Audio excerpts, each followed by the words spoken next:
Hi guys, and welcome to PyMath. In today's video, we're going to be looking at some combination fundamentals. Okay, so let's go. So what we're going to do is we're going to look at scenarios where you have to select any number of things out of n number of non-identical things. And what that means is that, let's say there are an n number of non-identical objects in a box. You have to select either 0, 1, 2, 3, or any number up to n of those things. So let's look at a scenario where there are n non-identical things, and the selection of 0, 1, 2, 3, or n objects are possible. And as I said earlier, the null selection is also possible. And null means you don't choose anything, you just leave it there. So that selection is also possible. Let's look at a problem where there are 5 different color balls in a bowl. How many possible outcomes of ball selection will be present in this bowl? And just for reference, here's the diagram. Okay?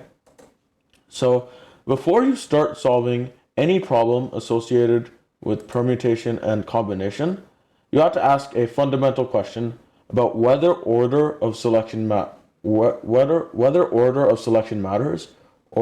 whether order does not matter. If order matters, you need to use permutation. But since it doesn't in this problem, you can use combination. Okay? So the formula for calculating all possible outcomes of combinations is nc0 plus nc1 plus nc2 plus nc3 plus nc4 all the way up to ncn. Okay, and they're all added to each other. And you could also express this as they do here with 2 to the power of n. This will be the same as all of this.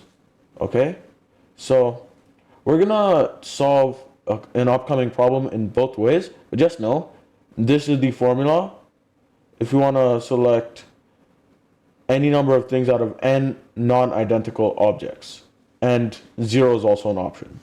Okay, and n is the total number of non-identical things available for selection. Okay, let's move on.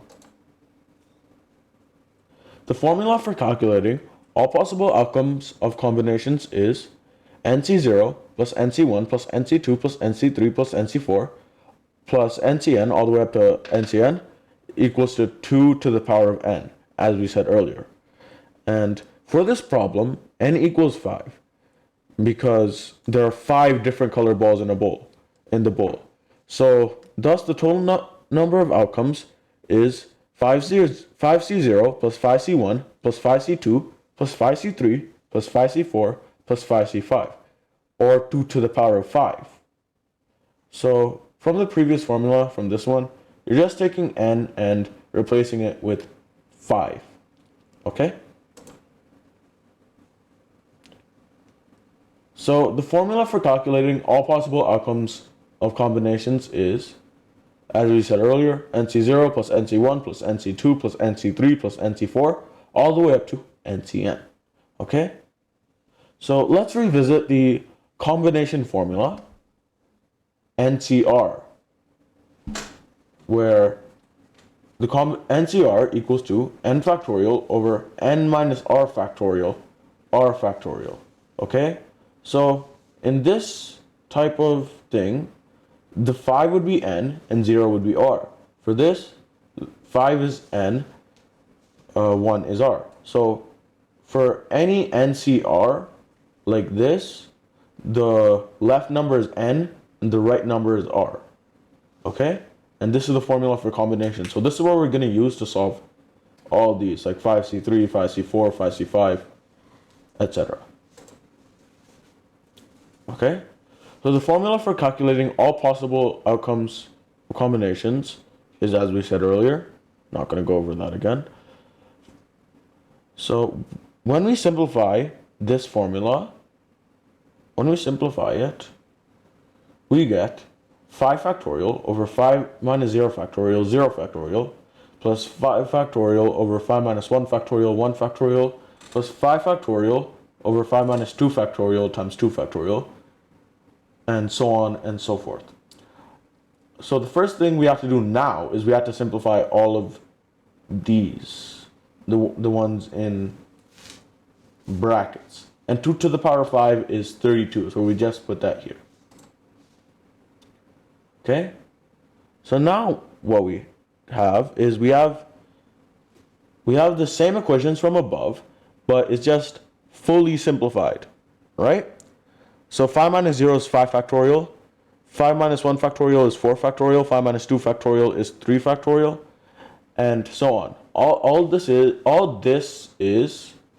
this, but simplified, okay? And now we can simplify further if you just rewrite the equations,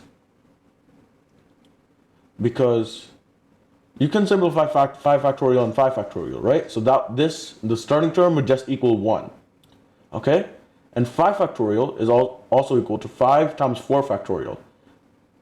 And this is just optimizing this expression for simplification, because now you can just simplify the 4 factorials.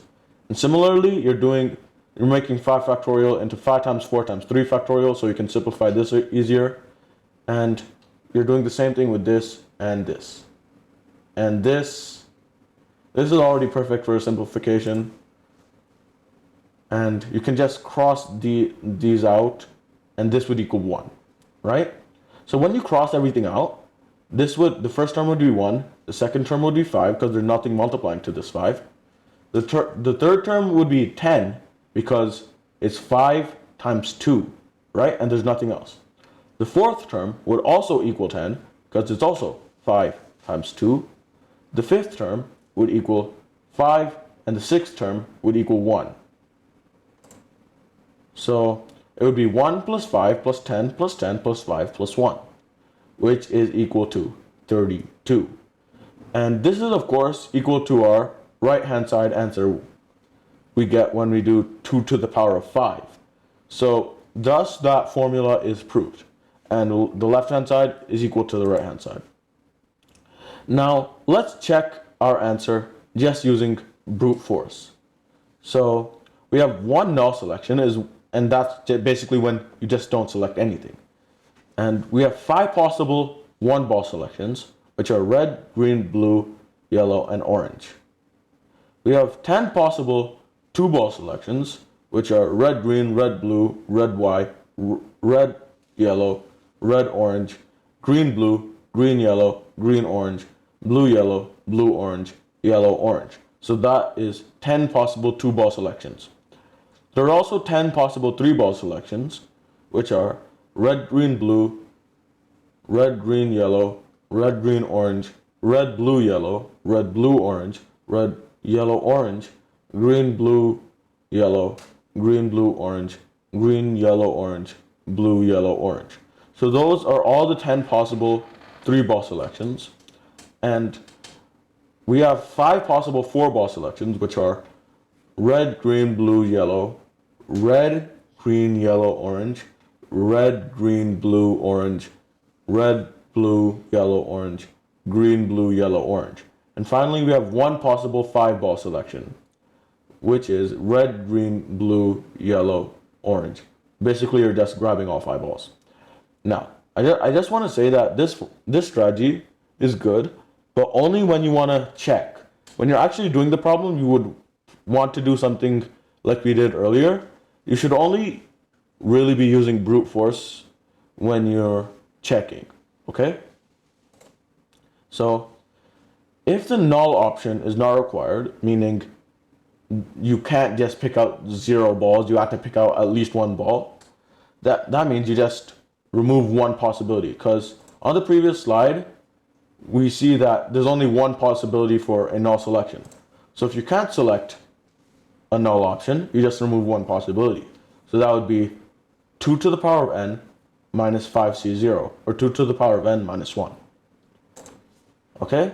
So thus the formula for number of outcomes while selecting out of n non-identical objects is NC0 plus NC1 plus NC2 plus all the way up until NCN equals to 2n, 2 to the power of n, where the null selection is included, and 2 to the power of n minus 1, where the null option is not included. So that ends the video. Thank you guys for watching, and I'll see you next time.